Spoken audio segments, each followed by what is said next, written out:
With 22 seconds left, number 9 ranked Texas Tech had possession and dribbled up the court, 2 points down at the end of a breathtaking game of college basketball. The capacity crowd was treated to a game with 12 lead changes, 7 of which came in the final 4 minutes. TCU would force 20 turnovers and limit Texas Tech to just 3 offensive rebounds. Mike Miles was absolutely immense, scoring 26 points on 10 of 15 shooting. The Red Raiders wouldn't be disposed of that easily though. They weren't a top 10 ranked team in the country for nothing. As the final play developed, TCU once again made their suffocating defense known, and they managed to get a vital turnover in the dying seconds. They were then fouled, but only managed to convert one of their 2 free throws. Tech had a chance, and with 0.5 seconds on the clock, Bryson Williams, the same man was responsible for the seemingly devastating turnover just a little while earlier, had a last gasp chance to send the game to OT. We'll come back to this a little later to find out exactly how it ended. Switching to the ACC, where Virginia Tech were 8 points down with 1:41 left in the game. After playing to a 15-all tie, Virginia Tech went on an 11-2 run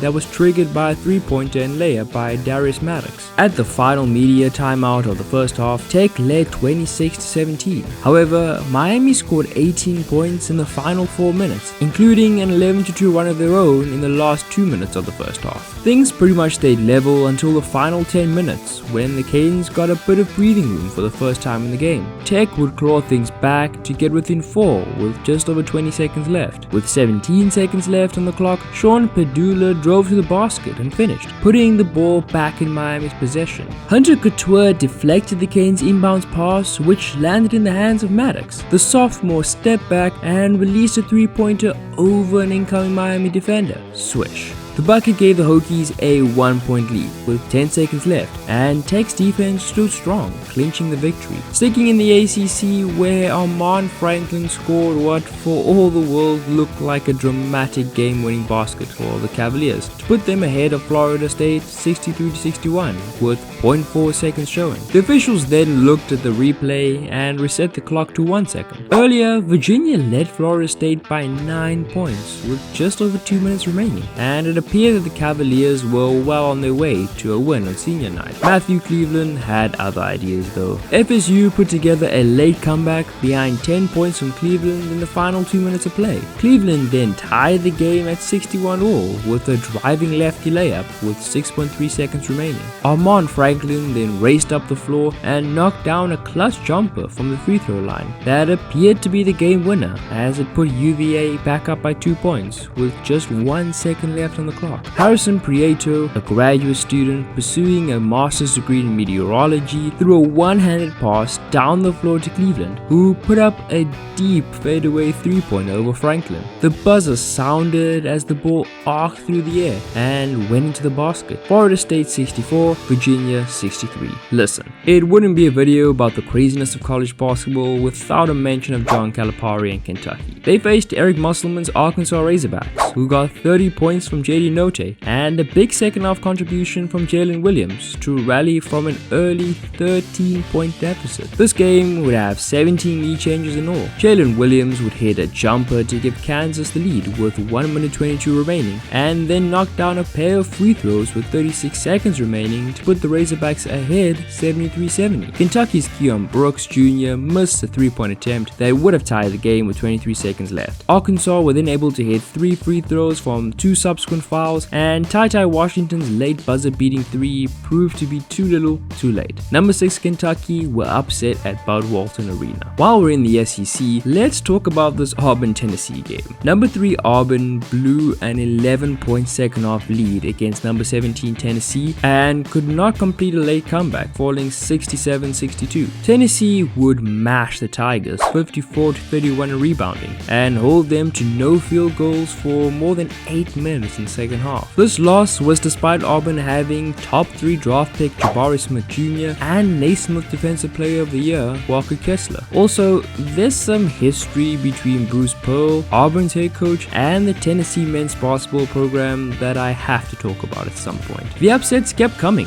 as Baylor would trail by 13 early but blow past number 5 Kansas 80-70. Despite 27 points from senior Ochai Agbaji, the Kansas Jayhawks were outlasted by by the Baylor Bears. The back and forth affair featured 5 ties and 3 lead changes, with the Jayhawks leading for more than 25 minutes of this road contest. However, Baylor ended the game on a 17-7 run to break a tie late to split the 2-game season series at 1 apiece. The Bears had 4 players score double figures in the win and had 1 more add 9 points in a fairly balanced attack. The Jayhawks led by as many as 13 points in the first half, reaching that lead 3 different times. However, Baylor closed the first half strong, closing in on the Kansas lead and controlling the final 3 minutes to eventually hold serve on their home court. If that was a classic heavyweight seesaw battle, it's only right that we turn to Boulder, Colorado, where number 2 Arizona was routed 79-63 at unranked Colorado State, in the worst loss by a top 2 team against an unranked opponent since number 1 Virginia's 20-point loss to UMBC in the first round of the 2018 NCAA tournament. Yeah, not a good look for the Wildcats. Staying out on the West Coast, there was another unimaginable upset, where Gonzaga's remarkable conference winning streak vanished into thin air. St. Mary's would lead by 16 points and win by 10 over number 1 ranked Gonzaga team that came in with 34 consecutive WCC victories, 33 of them by double digits. Finally, Tom Izzo was nearly moved to tears by Michigan State's last-second escape against Purdue. The 2 teams were locked in an airtight game, with Michigan State leading 46-44 before the Spartans went on a quick run. Purdue didn't go away. The Boilermakers clawed to within 1 point at 61-60. The game would eventually be tied at 65-all before this happened. Still on the bench. Down to 6 seconds. Walker under 4. Walker fires. He got it! By the end of the day, all of the top 6 ranked teams were beaten, and so was number 9. That had never even come close to happening, ever. 24 games were decided in regulation by 1 possession and 9 more in overtime. Providence, Wisconsin, Iowa State, Oklahoma, Dayton, New Mexico State, Cal, South Florida, UNC Asheville, Loyola Chicago, Charleston all earned memorable wins in mostly stunning fashion. And what about that Texas Tech TCU game from the beginning? Well, watch for yourself. Arm's going to inbounds. Williams did not get it off in time. He hit the basket, but it will not count. They're going to look at this, but I think it was clearly after time had run out. Some students are starting to storm the court,